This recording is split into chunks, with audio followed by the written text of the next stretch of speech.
नमस्कार। तर्कस के इस कार्यक्रम में आपका फिर स्वागत है। आज हम लोग एक महत्वपूर्ण पत्र पर और चर्चा करने वाले हैं और वो पत्र है अनुस्मारक।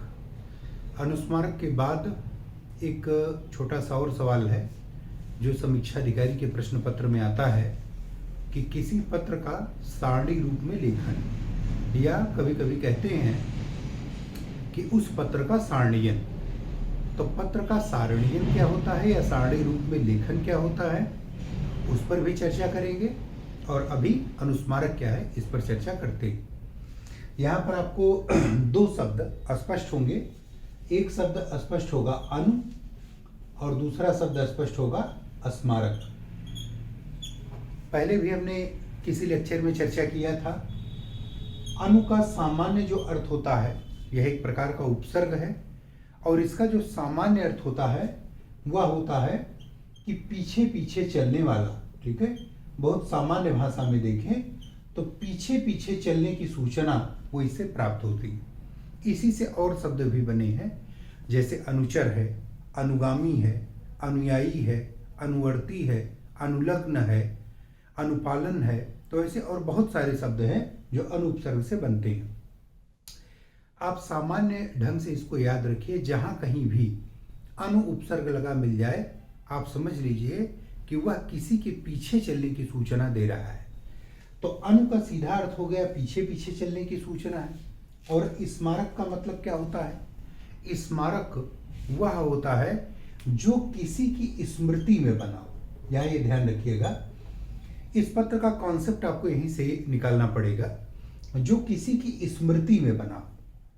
अब इसका मतलब ये है कि कोई ना कोई चीज ऐसी होगी जो पहले से विद्यमान होगी और अनुस्मारक उसी पूर्व विद्यमान वस्तु का ही अनुवर्ती होगा या उसी का अनुयायी होगा। तो एक बात यहाँ पर क्लियर हो गई, क्योंकि किसी की स्मृति के लिए आवश्यक है कि पहले उसका अस्तित्व हो, और जब उसका अस्तित्व होगा तभी उसकी स्मृति पैदा होगी और फिर उस स्मृति के आधार पर कोई स्मारक बन सकता है या अनुस्मारक लिखा जा सकता है। तो यहाँ चूंकि हम लोग पत्र पर चर्चा कर रहे हैं तो दो स्थितियां हैं कि यह स्मृति किसकी हो सकती है। तो जब आप लेटर राइटिंग की चर्चा कर सकते हैं तो वास्तव में यह किसी न किसी प्रकार का पत्र ही होगा, किसी न किसी पत्र की ही स्मृति की चर्चा की जाएगी। तो अनुस्मारक स्वयं में एक प्रकार का पत्र है, लेकिन ऐसा पत्र जो किसी अन्य पत्र की स्मृति में बना हुआ। ठीक है, तो जिसकी स्मृति में बना हुआ हो ऐसे पत्र को हम आप क्या कह ले, अपने समझ के लिए हम आप इसे मूल पत्र कह लेते हैं। और मूल पत्र के जो याद में बना हो, जो पीछे बना हो, उसे हम आप अनुस्मारक कह लेंगे कि वो अनुस्मारक पत्र हो गया। अब यहाँ पर एक महत्वपूर्ण बात कि अनुस्मारक पत्र लिखने की आवश्यकता क्यों पड़ी, इसका कॉन्सेप्ट क्यों आया।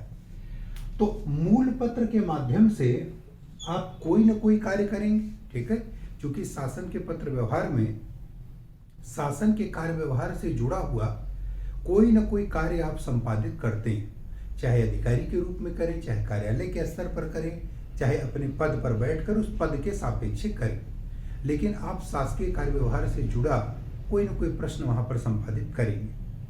मान लीजिए कि आपने किसी को कोई लेटर भेजा, वो चाहे कार्यालय के स्तर पर भेजा, चाहे पदाधिकारी के स्तर पर भेजा, चाहे पद के स्तर पर भेजा, और उस लेटर में आपने जो कुछ अपेक्षा किया या जो कुछ निर्देश किया वो कार्यवाही अभी तक संपादित नहीं की गई, मतलब वो अभी तक पेंडिंग है, प्रोसीडिंग में चल रही है और बहुत धीमी गति से चल रही है। तो अब जरूरी है कि कार्य की गतिशीलता बढ़ाई जाए, इसलिए जो लंबित कार्यवाहियां हैं उनका निपटान तेजी से किया जाए। तो लंबित प्रकरणों के निपटान के लिए अब यह आवश्यक होगा कि हम जो मूल पत्र भेजे थे उस पर जिस कार्यवाही या जिस निर्देश की अपेक्षा थी उसके संबंध में उनको दोबारा याद दिलाया जाए कि मैंने जो पत्र भेजा था और उसमें जो कुछ आपसे करने के लिए कहा था वो आपने अभी तक किया नहीं, तो कृपा करके उसे कर दें। ये बात हमको किसी एक पत्र के माध्यम से कहनी होगी। तो जो पत्र हमने पहले भेजा था वो मूल पत्र हो गया, और इस तरीके से जब हम कोई बात कहेंगे किसी अन्य पत्र के माध्यम से जिसमें उसी पत्र में भेजी गई कार्यवाही को संपादित करने की दोबारा अपेक्षा की गई होगी, वही पत्र क्या कहलाएगा? अनुस्मारक। अंग्रेजी में इसका नाम है रिमाइंडर, ठीक है, यानी किसी चीज को रिमाइंड कराना, याद दिलाना। तो अगर अंग्रेजी के शब्द आप रिमाइंडर से समझें या हिंदी के स्मारक को आप अगर एनालाइज करें तो आपको पता चल जाएगा कि इस पत्र का सेंस क्या है और यह क्यों लिखा जाता है। तो सीधी सी बात है कि अनुस्मारक पत्र आलेखन का वह औपचारिक प्रारूप होता है जिसके माध्यम से पूर्व में भेजे गए किसी पत्र या प्रकरण पर लंबित कार्यवाही विषयक स्मरण दिलाना होता है। ये इस पत्र की परिभाषा है। आप इसको जरा ठीक से समझ लें कि अनुस्मारक पत्र आलेखन का वह औपचारिक प्रारूप होता है जिसके माध्यम से किसी पूर्व पत्र व्यवहार में या किसी पूर्व प्रकरण में लंबित कार्यवाही विषयक आपको याद दिलाना होता है, स्मृति में वह पत्र लिखा जाता है, तो उसे हम आप अनुस्मारक पत्र कहते हैं। तो इसका कॉन्सेप्ट बिल्कुल साफ है और बिल्कुल क्लियर है। अब इसी आधार पर इसमें 2-3 बातें और समझने वाली हैं। कौन कौन सी बातें समझने वाली हैं? जैसे इस पत्र का उद्गम कहाँ होगा और इस पत्र का गंतव्य कहाँ होगा। ये दोनों बातें हमें एक साथ समझनी है कि इस पत्र का उद्गम कहाँ होगा और इस पत्र का गंतव्य कहाँ होगा। तो चूंकि यह कोई नया पत्र नहीं है, यह पत्र किसी पत्र को रिमाइंड कराने के लिए, अर्थात यह जो मूल पत्र है उसको रिमाइंड कराने के लिए ही यह बना हुआ है। तो ऐसी दशा में इस मूल पत्र का जो भी गंतव्य रहा होगा, इस मूल पत्र का जो भी उद्गम रहा होगा, वही अनुस्मारक पत्र का भी हो जाएगा। ठीक है, अनुस्मारक पत्र का उद्गम और गंतव्य सदैव वही होगा जो जिस पत्र यानी मूल पत्र के संदर्भ में वो भेजा जा रहा है, उस मूल पत्र का उद्गम और गंतव्य रहा हो। जब आप कार्यालय में जाएंगे, काम करेंगे, तो ये चीज आप रोज अपने व्यवहार में देखेंगे।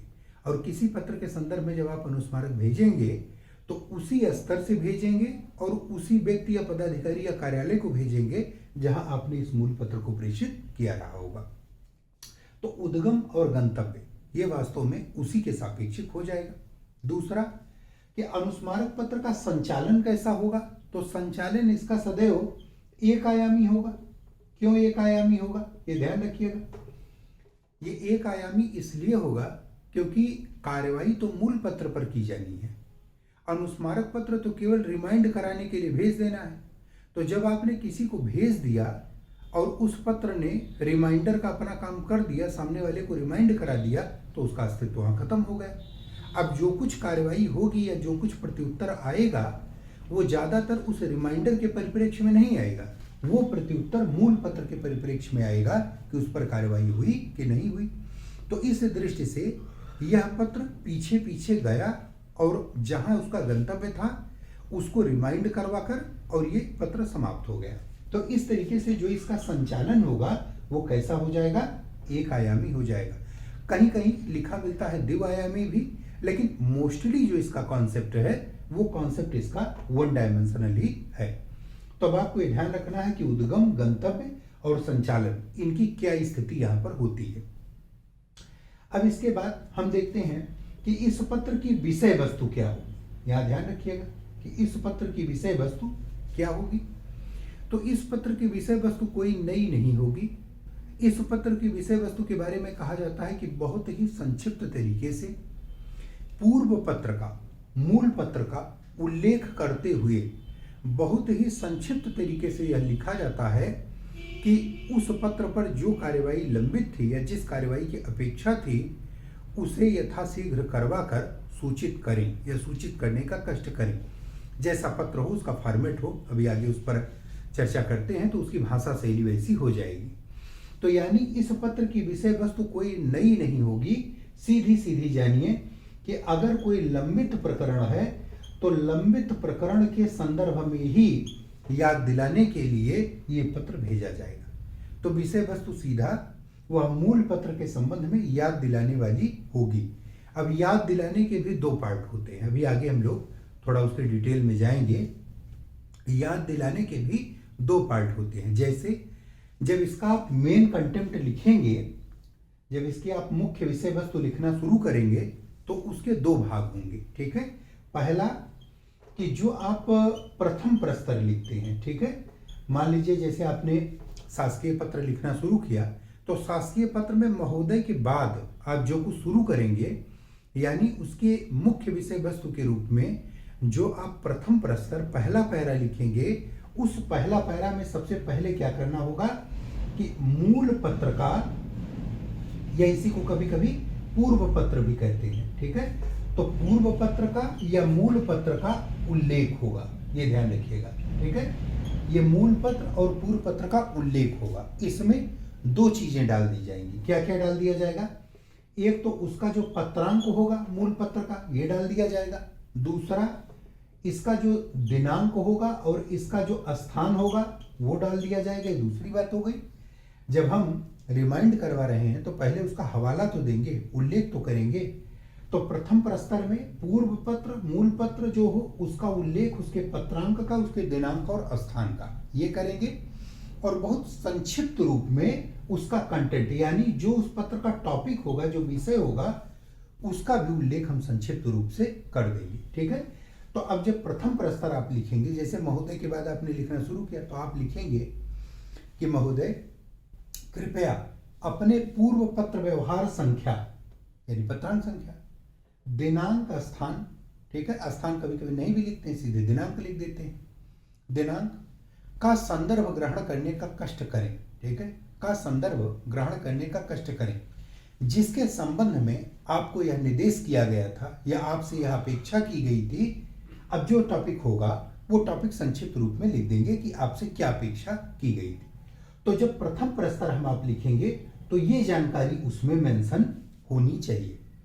अब इसके बाद जब पैरा संख्या सेकंड आप लिखना शुरू करेंगे, ठीक है, यानी ये जब आप दूसरा द्वितीय प्रस्तर आप लिखना शुरू करेंगे, तब द्वितीय प्रस्तर में आपसे लिखेंगे कि अतः उक्त विषय पर लंबित कार्यवाही को यथाशीघ्र निस्तारित करवाकर सूचित करने का कष्ट करें या सूचित करें। देखिए भाषा बिल्कुल फिक्स है।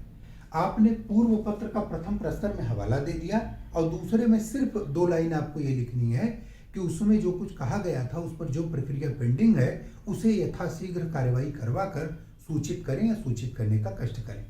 तो यानी भाषा कैसी हो गई? बहुत ही संक्षिप्त हो गई, मात्र याद कराने वाली हो गई, ठीक है। प्रथम प्रस्तर में पूर्व पत्र का उल्लेख हो गया और द्वितीय प्रस्तर में केवल संक्षिप्त रूप से कह दिया गया कि आप इस काम को करें। इसके सब्जेक्ट के संदर्भ में मैं आपको एक बहुत अच्छा उदाहरण बताऊं, आप शायद समझ पाएं कि उसकी विषय वस्तु क्या होती है। जैसे उदाहरण के लिए मान लीजिए कि आप अपने घर पे हैं और आपका भाई मार्केट जा रहा है। आप अपने भाई को, जब वो मार्केट जा रहा होगा, तो आप उसे जो है एक लिस्ट बना कर देंगे सामानों की जो घर के यूज के लिए है, कि ये कॉपी ले आइएगा, ये किताब ले आइएगा, ये घर का इतना सामान ले आइएगा, ये कपड़े ले आइएगा। मान लीजिए 10-15 सामानों की आपने सूची बनाई, तो आपने वह पत्र अपने भाई को दिया, ठीक है। प्रेषक आप हो गए, प्रेषिती आपका भाई हो गया, और कंटेंट हो गया जो कुछ सामानों की लिस्ट आपने दी। वो सामानों की लिस्ट आप पूरी डिटेल में उसको लिख कर देंगे, ठीक है, कि अगर कोई टूथपेस्ट लेना है तो किस कंपनी का लेना है, कितने ग्राम का लेना है, ये सब आप उसको डिटेल लिख कर देंगे, ठीक है। मान लीजिए कि भाई वो सब लेकर बाजार चला गया, यानी मूल पत्र आपका वह प्रेषित हो गया, भाई चला गया।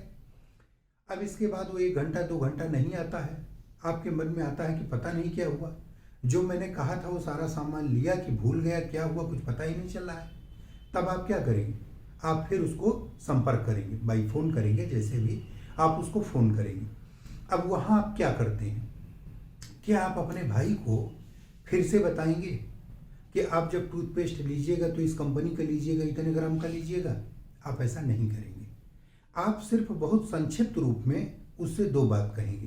पहली बात क्या कहेंगे कि आपको जाते समय जो लिस्ट मैंने दी थी, ठीक है, आप पहली बात क्या कहेंगे कि आपको जाते समय मैंने जो लिस्ट दी थी, और दूसरी बात क्या कहेंगे, उसमें सारे सामानों को याद करके लेते आइएगा।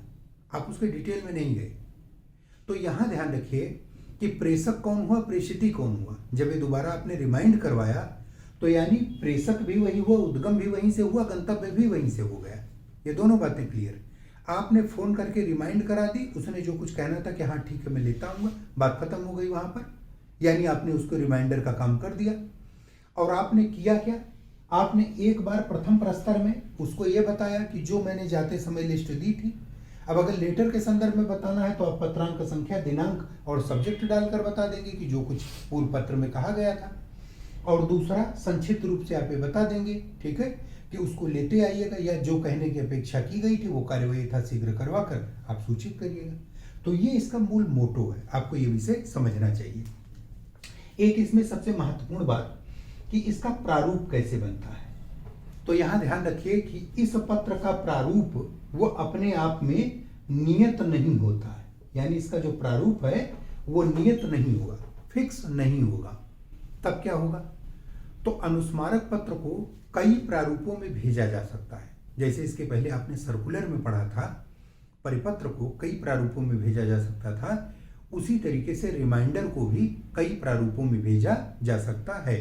ठीक है, तो अब कई प्रारूप का मतलब जैसे शासकीय हो गया, अर्धशासकीय हो गया, ठीक है, या अन्य कोई भी पत्र हो सकता है। मोस्टली जो भेजा जाता है वो शासकीय अर्धशासकीय के रूप में ही भेजा जाता है। ज़्यादा अच्छा है कि आप जो एग्जाम में पूछा जाता है बहुत सिंपल, आप किसी एक पत्र पर अभ्यास कर लें। जैसे शासकीय पत्र सबसे अच्छा है, अगर उस पर आप अपनी ग्रिपिंग बना लेते हैं तो उसके संबंध में आपको रिमाइंडर तैयार करने में कोई दिक्कत नहीं होगी। तो प्रारूप इसका नियत नहीं होता है, यह पत्र आलेखन के विभिन्न प्रारूपों में भेजा जाता है। ठीक है, तो जब यह जिस प्रारूप में भेजा जाएगा उसका पैटर्न वही हो जाएगा। जैसे उसमें प्रेषक, प्रेषिती, स्थान, दिनांक, विषय का कहाँ उल्लेख करना है, कैसे करना है, फॉर्मेट क्या होगा, तो जिस प्रारूप में वह पत्र भेजा जाएगा उसका फॉर्मेट वही हो जाएगा। और जैसे इसका प्रारूप हो जाएगा, यानी जिस फॉर्मेट में भेजा जाएगा, भाषा और शैली भी इसकी वही हो जाएगी। तो यहाँ आपको ध्यान क्या रखना है कि अनुस्मारक पत्र का प्रारूप नियत नहीं होता है। यह पत्र आलेखन के विभिन्न प्रारूपों में भेजा जा सकता है। जिस प्रारूप में यह भेजा जाता है उसी की भाषा और शैली को यह ग्रहण कर लेता है। तो आपको सीधी सी बात इतनी ध्यान रखनी है। अब इसमें 2-3 परिवर्तन होता है। क्या क्या परिवर्तन होता है वो जरा आप यहाँ पर एक बार देख लें। जब इसका हम फॉर्मेट बनाते हैं या जब ये पत्र लिखते हैं तो 2-3 चीजें हमको परिवर्तित करनी होती है। पहला क्या परिवर्तित करनी होती है, जो पत्र संख्या डाली जाती है, यानी आपने कहीं देखा होगा कि पत्र संख्या डाली गई, कहीं पर आपने देखा होगा कि अर्धशासकीय पत्र संख्या डाली गई। ठीक है, अर्धशासकीय पत्र संख्या डाली गई, कहीं पर ये हो गया होगा। ठीक है, कहीं पर कुछ और डाला गया होगा। जब हम अनुस्मारक पत्र लिखेंगे तो जहां पर हम किसी पत्र में यह डालते होंगे, क्योंकि इसका अपना तो प्रारूप है नहीं, कोई न कोई पूर्व का प्रारूप लेना होगा, तो उसकी अपनी एक डिजाइन होगी। तो उस डिजाइन में थोड़ा सा मॉडिफिकेशन करेंगे। क्या करेंगे, पहला मॉडिफिकेशन ये करेंगे कि पत्र संख्या या अर्धशासकीय पत्र संख्या जो कुछ आप डालते हैं इसकी जगह पर आपको अनुस्मारक संख्या लिखनी होगी। तो अनुस्मारक ये ऐसे शॉर्टकट में लिख दीजिए और संख्या ऐसे लिख दीजिए। अब जो कुछ आपको संख्या डालनी होगी वो संख्या आप यहाँ पर डाल दीजिए, काल्पनिक संख्या जैसा पहले डिस्कस हुआ है। तो यानी इसकी जगह अब हमें क्या लिखना है, अनुस्मारक संख्या लिखनी है। एक परिवर्तन तो ये हो गया।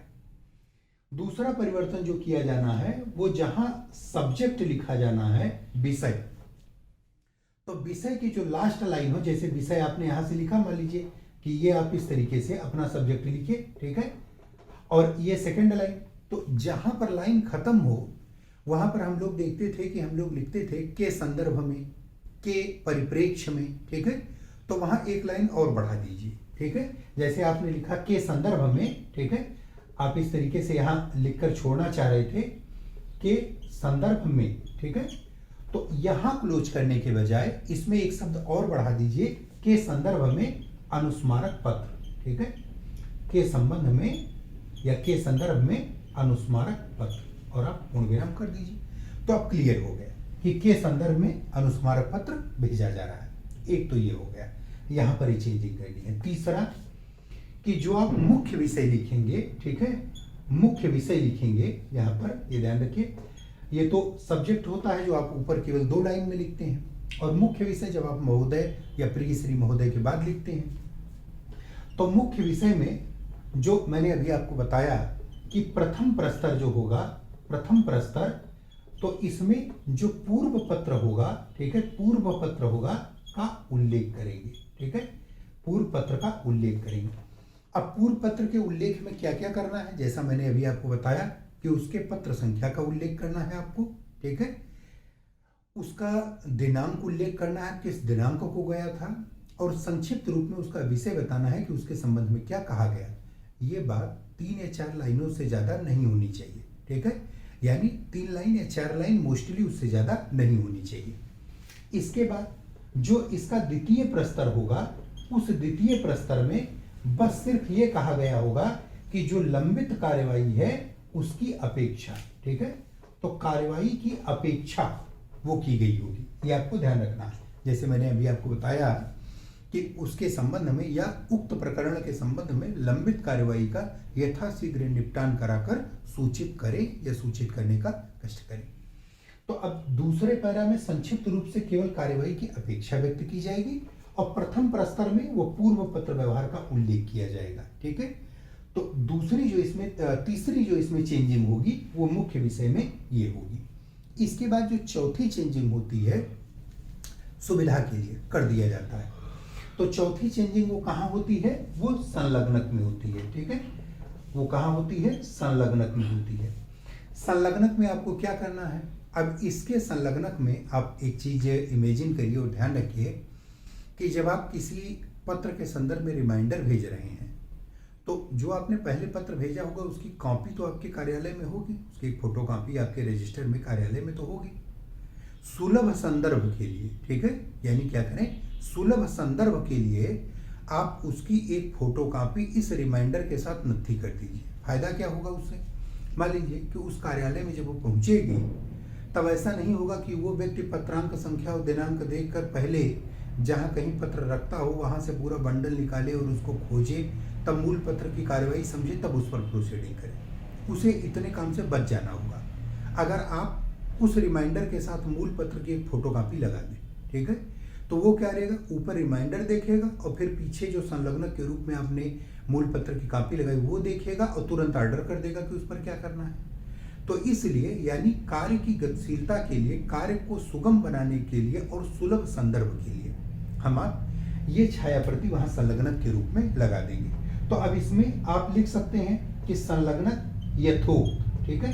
यथोक्त का मतलब क्या हो जाएगा, चूंकि ऊपर आपने प्रथम प्रस्तर में हवाला दे ही दिया है, इसके संदर्भ में पत्रांक संख्या दिनांक डाल दिया, तो यथोक्त का मतलब हो जाएगा यही। या दूसरा शब्द भी आप लिख सकते हैं उपर्युक्तानुसार, ठीक है, उपर्युक्तानुसार आप ये लिख सकते हैं, ठीक है। तो उपर्युक्तानुसार का मतलब जो आपने यहाँ उल्लेख किया है वो उपर्युक्तानुसार आपने कर दिया है, ठीक है। तीसरा क्या लिख सकते हैं कि पूर्व प्रेषित पत्र की छाया प्रति सुलभ संदर्भ हेतु, ठीक है। आप यहाँ चाहे संलग्नक में तो इस तरीके से आप एक लाइन यहाँ पर लिख सकते हैं। क्या लिख सकते हैं कि पूर्व पत्र की छाया प्रति सुलभ संदर्भ हेतु, ठीक है, सुलभ संदर्भ हेतु, इस तरीके से आप लिख देंगे, ठीक है। तो कुछ भी लिख दें, सबसे अच्छा तरीका है आप यथोक्त या उपर्युक्तानुसार याद रखिए, आपका काम आसानी से हो जाएगा। तो ये फॉर्मेटिंग में हम चेंज करेंगे, ठीक है। तो अगर शासकीय अर्धशासकीय जो भी बनाएंगे उसके फॉर्मेटिंग में हम इतना बदलाव कर लेंगे तो यही लेटर आपका क्या हो जाएगा, अनुस्मारक पत्र हो जाएगा।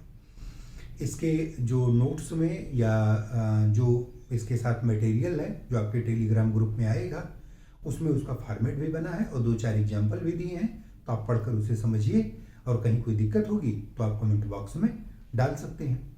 इस पत्र का महत्व क्या होता है, तो इसका महत्व ये होता है कि लंबित प्रकरणों पर कार्य गतिशीलता के लिए, उन प्रकरणों के निपटान के लिए, ठीक है, या किसी भी प्रकरण को निक्षेपित करने के लिए, ठीक, ऐसे पत्रों की एक महत्ता होती है, एक आवश्यकता होती है। इनका गजट में कोई प्रकाशन कराना अनिवार्य नहीं होता है रिमाइंडर की, ठीक है। तो इसलिए ये एक संक्षिप्त पत्र की भांति होते हैं। जो मूल पत्र है वो इम्पोर्टेंट है, ये केवल बस रिमाइंड कराने के लिए ही होते हैं, लेकिन फिर भी लंबित कार्यवाहियों की दृष्टि से इनके महत्व से इनकार नहीं किया जा सकता है। अगर किसी पेंडिंग प्रकरण पर रिमाइंडर नहीं भेजा गया है तो इससे आपका दोष हो जाएगा। मान लीजिए कि मैंने कोई मूल पत्र भेजा और 1 साल से कार्यवाही पेंडिंग है, मैंने उसके संदर्भ में कोई रिमाइंडर नहीं भेजा, तो इसका मतलब ये हो जाएगा कि जिसको भेजा था वो तो भूल ही गए और हमने भेजा था तो हम भी उसको भूल गए। अगर हम रिमाइंडर भेज देते तो अपने दायित्व से हम बच जाते। हमारा दायित्व ये था कि हम उस कार्यवाही को ध्यान रखें और उसको कराएं, लेकिन हमने क्या किया, कोई रिमाइंडर नहीं भेजा, तो इसका मतलब क्या हुआ कि हम भी उसकी तरफ से पूरी तरह से उदासीन हैं। तो अगर जवाबदेही तय करने की बात आई तब घेरे में हम भी आएंगे। ठीक है, तो इसलिए जरूरी होता है कि हर कार्य में रिमाइंडर भेज दिया जाए।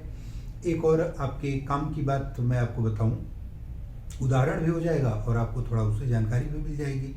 जैसे मान लीजिए कि आप जब सेलेक्ट हो जाएंगे, नौकरी पा जाएंगे और आपकी नियुक्ति हो जाएगी, तो नियुक्ति करने के लिए आपके लिए एक नियुक्ति आदेश जारी होगा। ठीक है, तो नियुक्ति आदेश आपके लिए जारी होगा, आपके पते पर जो आपने दिया होगा, और जारी कौन करेगा, वो विभाग जिस पद के लिए आपको नियुक्त किया गया होगा।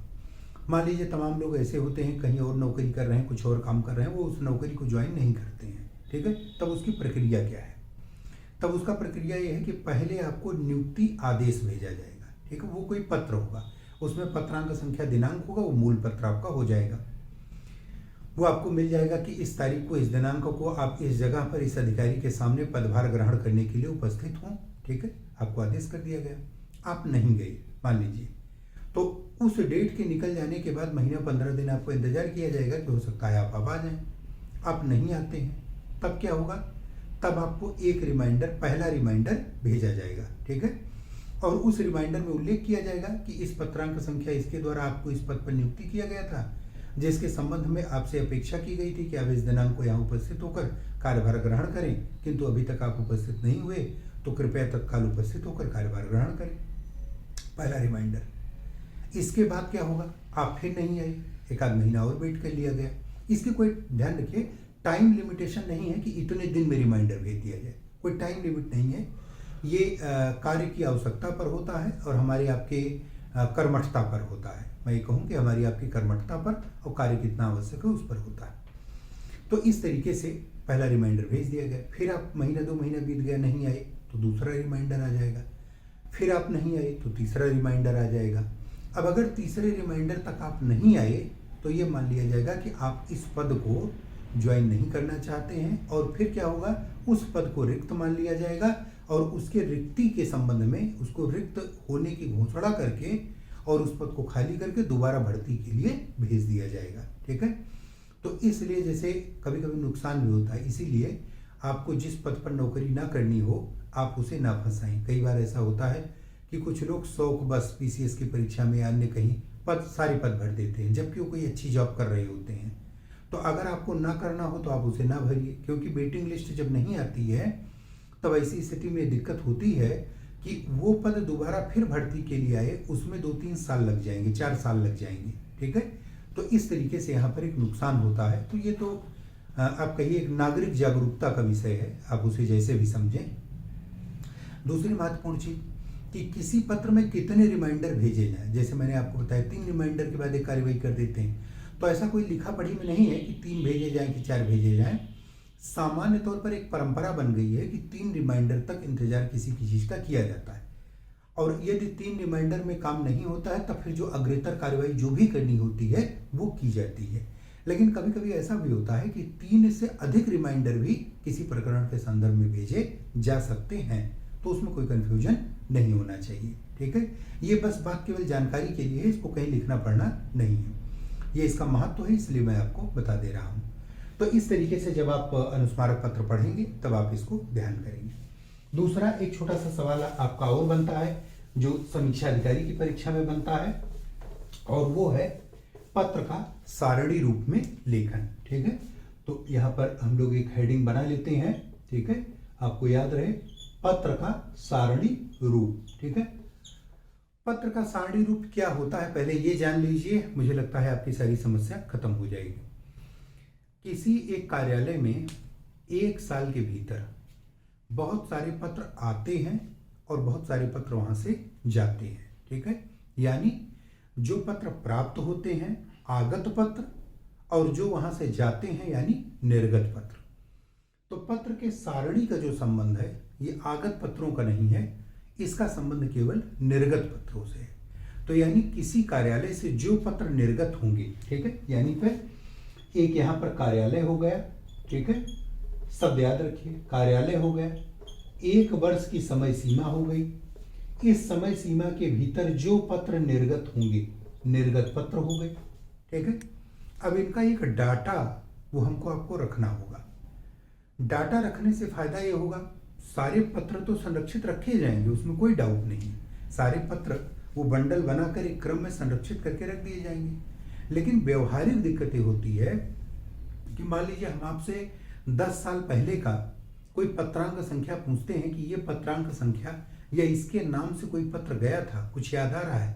कार्यालय में तमाम ऐसी चीज़ें रहती हैं। तो मान लीजिए हमने आपको डेट बता दी, नाम बता दिया और ये कह दिया कि भाई मूल लेटर मेरे पास नहीं है, लेकिन ये सूचना है कि ये पत्रांक संख्या थी, ये दिनांक था और इसको कहीं भेजा गया था। तो क्या वो पत्र भेजा गया था कि नहीं भेजा गया था, कार्यालय में इसकी पुष्टि कैसे हो? और अगर इसकी पुष्टि हो जाए तब फिर खोजबीन करके वो पत्र भी प्राप्त किया जाएगा। कार्य के सुविधा के लिए, समय के श्रम के संसाधनों की बचत के लिए, ठीक है, तो कार्य सुविधा के लिए, कार्य गतिशीलता के लिए, कार्य व्यवस्थापन के लिए, या ये शब्द भी ध्यान रखिए, कार्य व्यवस्थापन के लिए, समय श्रम और संसाधन का बचत करने के लिए हम क्या करते हैं कि जितने पत्र निर्गत होते हैं उनको हम आप एक डाटा के तरीके से बना लेते हैं, ठीक है। जैसे आपने कहीं देखा होगा किताबों में इंडेक्स बना होता है, ठीक है। इंडेक्स का मेन मतलब क्या होता है कि आपने देखा होगा जब किसी किताब का इंडेक्स खोलेंगे तो चैप्टर नंबर लिखा होगा, पृष्ठ संख्या लिखी होगी, तो आप ये समझ जाते हैं कि इसमें कौन सा चैप्टर किस पृष्ठ संख्या पर है। तो ये भी जो सारणी रूप है ये वास्तव में निर्गत पत्रों का वर्षवार एक इंडेक्स होता है। हर वर्ष का अलग अलग रजिस्टर बना लेते हैं। जैसे उदाहरण के लिए कि मान लीजिए ये एक रजिस्टर हो गया, ठीक है, ये एक रजिस्टर हो गया और इस रजिस्टर की ये 2 पार्ट हो गए, ठीक है। ये इसका पहला, ऐसे आप अगर रजिस्टर ओपन करेंगे तो ये एक भाग हो गया, ये एक भाग हो गया, ठीक है। अब इसी में हम क्या करते हैं कि इस तरीके से ये हम जितनी हमको ज़रूरत होती है उतने कॉलम हम बनाकर ये इस तरीके से हम इसमें ये इंडेक्स बना लेते हैं। ये देखिए, ये हमने क्या किया, जितनी हमको आवश्यकता है उस आधार पर हमने यहाँ इंडेक्स बना लिया। अब इस इंडेक्स में हम जो जानकारी करनी होगी फिलअप कर देंगे। हम इसे 1 जनवरी से शुरू करें और 31 दिसंबर तक लगातार बनाते जाएं, ठीक है। जब ये पूरा बनकर कंप्लीट हो जाए 1 साल में, तो जब आप रजिस्टर बंद करेंगे तो इसका जो पीछे वाला भाग होगा, ठीक है, जैसे आप कोई रजिस्टर बंद करते हैं तो वहां पर उसका एक पीछे का हिस्सा होता है। जैसे मान लीजिए कि ये उस रजिस्टर का पीछे मोटा वाला भाग दिखता है, तो यहाँ पर आप क्या करते हैं, यहाँ पर आप डाल देंगे कि वर्ष 2019 और इसको आप अलमारी में लगा देंगे। कभी आप किसी सरकारी कार्यालय में गए हों तो आप देखेंगे कि अलमारी में ऐसे बहुत सारे रजिस्टर रखे होते हैं जिस पर इस तरीके से वर्ष लिखा होता है। तो इसका मतलब होता है कि हमने सारणी की एक अलमारी बना ली और उसमें पिछले वर्ष का सारा रिकॉर्ड इस तरीके से करके रख लिया। अब हमें कोई पत्र अगर चाहिए होगा और हमें ये पता चल जाए कि 2019 में भेजा गया था, ये पत्रांक संख्या है, तो हम 2019 का रजिस्टर निकालेंगे और ये पलट कर उसमें देख लेंगे। तो पत्र के बंडल में पत्र खोजने की अपेक्षा इसमें खोजना ज़्यादा अच्छा रहेगा। जब इसमें मिल जाएगा और ये पता चल जाएगा कि हमारे कार्यालय से निर्गत हुआ है, तब हम पत्र के बंडल से मूल पत्र भी निकाल सकते हैं। हमें पता चल जाएगा, मान लीजिए वो 2019 में नहीं, वो 2018 में हो, तो 2019 का बंडल खंगालने से हमें क्या फ़ायदा निकलेगा। तो पहले यहाँ क्लियर कर लें, फिर हम वहाँ पर जाएं। यानी जो मैंने कहा, कार्य सुविधा और कार्य व्यवस्थापन, ये 2 बातें यहाँ पर बहुत ही महत्वपूर्ण हैं। तो इस दृष्टि से पत्र का सारणीयन तैयार किया जाता है निर्गत पत्रों का, ये शब्द भी ध्यान रखें, ठीक है। और यह भी वर्षवार, यानी एक रजिस्टर में 1 वर्ष का, यह भी उस कार्यालय का, ठीक है, जिस कार्यालय से वो पत्र निर्गत हुआ हो। अब इस इंडेक्स में क्या क्या कॉलम बनाते हैं, ये इंपॉर्टेंट है कि इसमें क्या क्या कॉलम बनाते हैं। तो इसमें जो सबसे पहला कॉलम बनता है ये इस तरीके से होगा, ठीक है। ये मान लीजिए ये खींच लिया गया। इसमें जो पहला कॉलम बनता है वो कॉलम बनता है क्रम का, ठीक है। आप कोई भी काम करेंगे तो उसमें एक नंबरिंग बना देंगे, ठीक है। तो हर चीज का क्या होगा, एक क्रम हो जाएगा और उसी क्रम के आधार पर हम जो है 1-2 नंबर डाल देंगे। जैसे मान लीजिए क्रम हो गया तो ये पहला हो गया। अब सबसे पहले किसी पत्र में सबसे ज्यादा इंपॉर्टेंट क्या था? उसका पत्रांक था। तो पहले कॉलम में हम क्या बना लेंगे? पत्रांक बना लेंगे, यह ध्यान रखिएगा, ठीक है। दूसरे कॉलम में हम क्या बना लेंगे?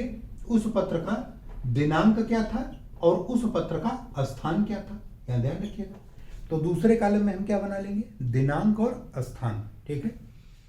तीसरे कॉलम में क्या हमको बनाना है? उस पत्र का कोई ना कोई प्रेषक रहा होगा, तो प्रेषक बना लेंगे। चौथे कॉलम में क्या बना लेंगे? उस पत्र को कोई ना कोई प्रेषिती रही होगी, ठीक है, यानी जहां से वह पत्र उद्गमित हुआ था और जहां उस पत्र का गंतव्य था, तो प्रेषक हो गया, प्रेषिती हो गया। और ये जो लास्ट कॉलम होगा ये थोड़ा सा बड़ा होता है, इसलिए बड़ा होता है क्योंकि इसमें आपको विषय लिखना होता है या उस विषय का जो आशय होता है, मोटिव होता है, वो लिखना होता है। तो अब यहां पर एक चीज ध्यान रखना है, इतनी जानकारी तो फिलअप करने में आपको कोई दिक्कत नहीं। आप कोई लेटर उठाइए और उस लेटर में आपको क्या खोजना है? सबसे पहले देखिए कि उस लेटर में पत्रांक कहाँ पड़ा हुआ है।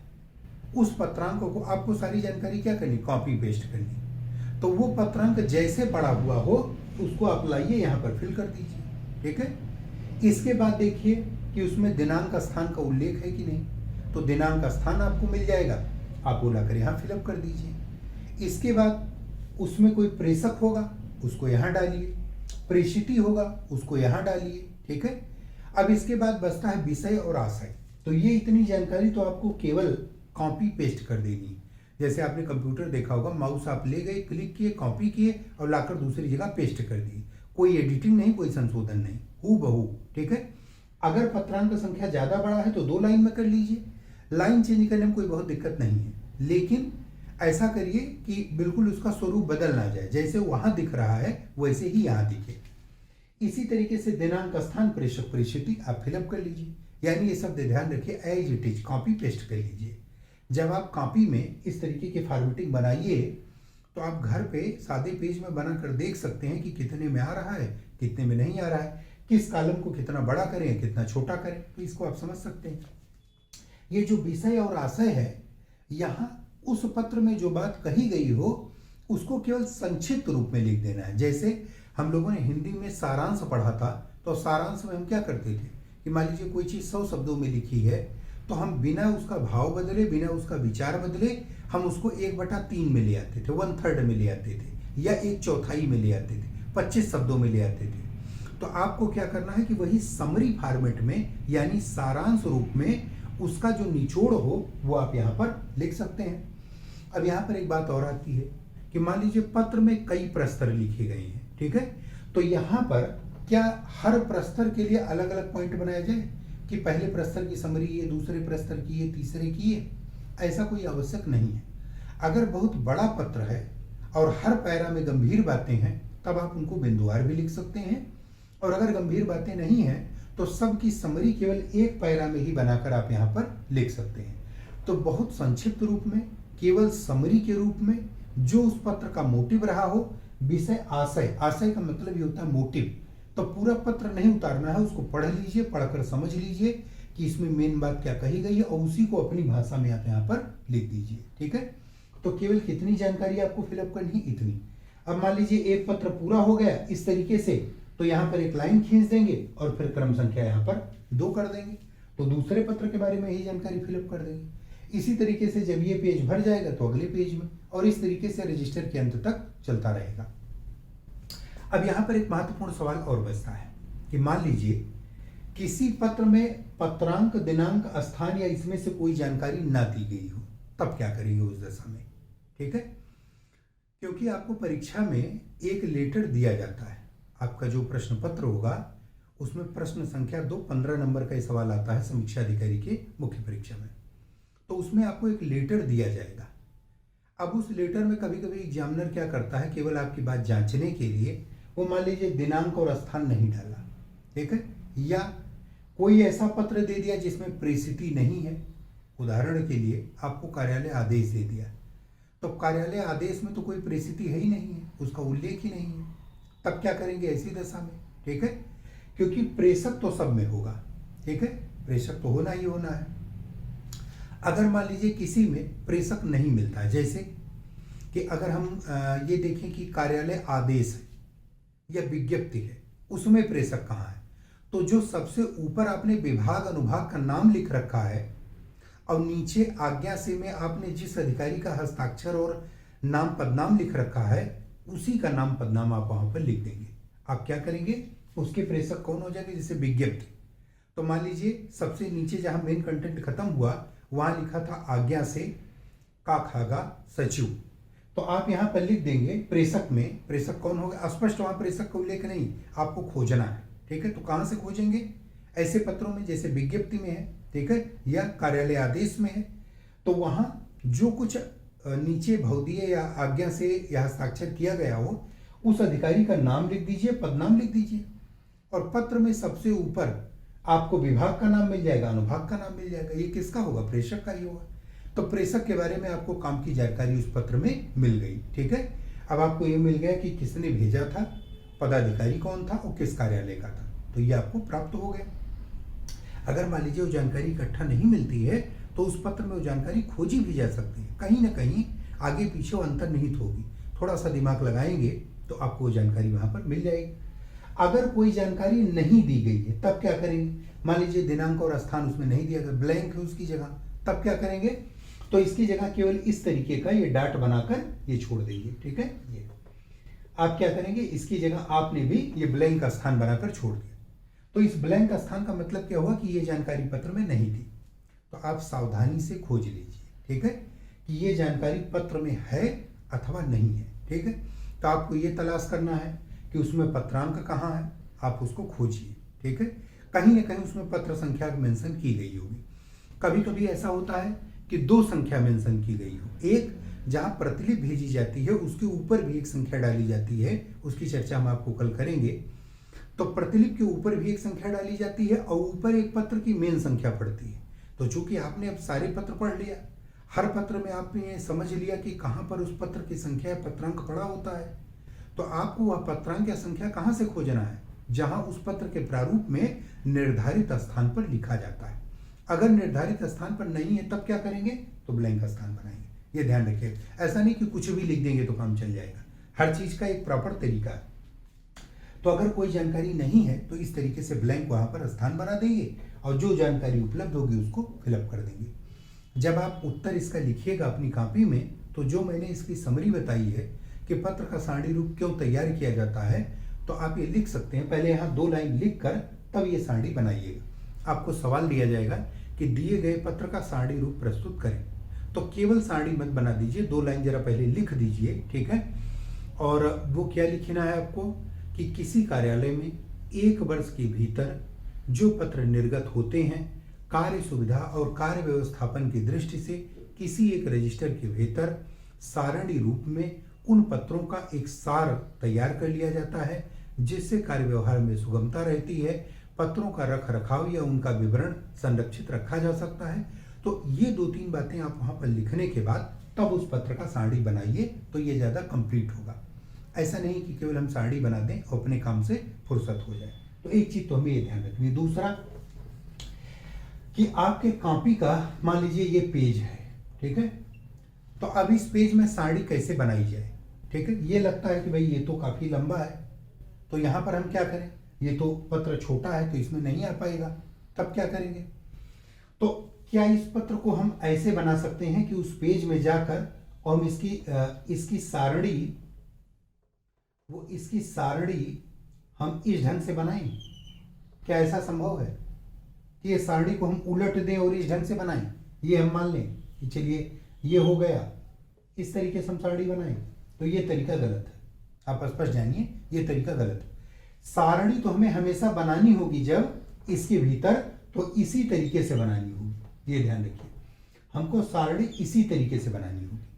हाँ, एक काम ये कर सकते हैं कि आप पतले निब वाली पेन का इस्तेमाल करिए, जो 0.5 निब वाली पेन आती है उसका इस्तेमाल करिए, जिसमें पतली नोक होती है तो राइटिंग साफ सुथरा बनती है और कम जगह में ज़्यादा चीज़ें लिखी जा सकती हैं। तो इस सवाल के लिए स्पेशली आप परीक्षा में वो पेन लेकर जरूर जाएं। दूसरा काम क्या करें कि अपनी राइटिंग, मान लीजिए बहुत बड़ा बड़ा लिखते हो तो अपनी राइटिंग को आप पर्टिकुलर इसके लिए मैनेज कर लीजिए। घर पे आराम से समय है, अभी परीक्षा में टाइम है, लिख कर इत्मीनान से बनाकर घर पे अभ्यास कर लीजिए। कि हमारा अक्षर कितना बड़ा बन रहा है, हम कितना साफ सुथरा लिख पा रहे हैं। क्योंकि देखो जो चीज़ अच्छी है उसका आप विकल्प मत पूछिए कि सर अगर खराब लिख दें तो क्या होगा। सर मान लीजिए मेरी राइटिंग बड़ी है तो कोई ज़रूरी है कि आपका ही सिलेक्शन हो। एक लंबी लाइन खड़ी हुई है तो जो उसमें से अच्छा करेगा, जो मानकों को पूरा करेगा, उसका सिलेक्शन होगा। तो आप अपने भीतर सुधार करिए। आप उस पर अनावश्यक कुतर के सवाल करने की आदत मैंने बहुत सारे विद्यार्थियों में देखी है, तो वो चीज़ आप अपने भीतर से निकालिए।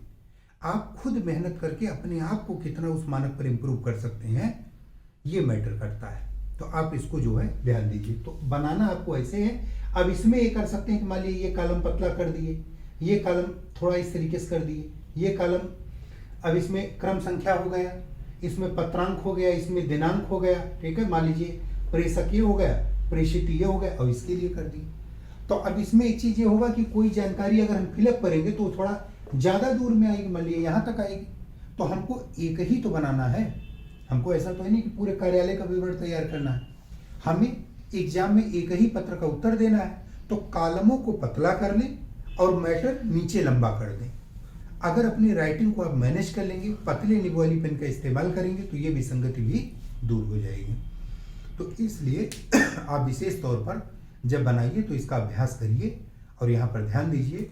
तो ये 15 के 15 अंक वो बहुत ही कम टाइम में आसानी से आपको मिल जाएंगे। और समीक्षा अधिकारी जैसी छोटी परीक्षा में ये स्कोर बहुत महत्वपूर्ण होता है।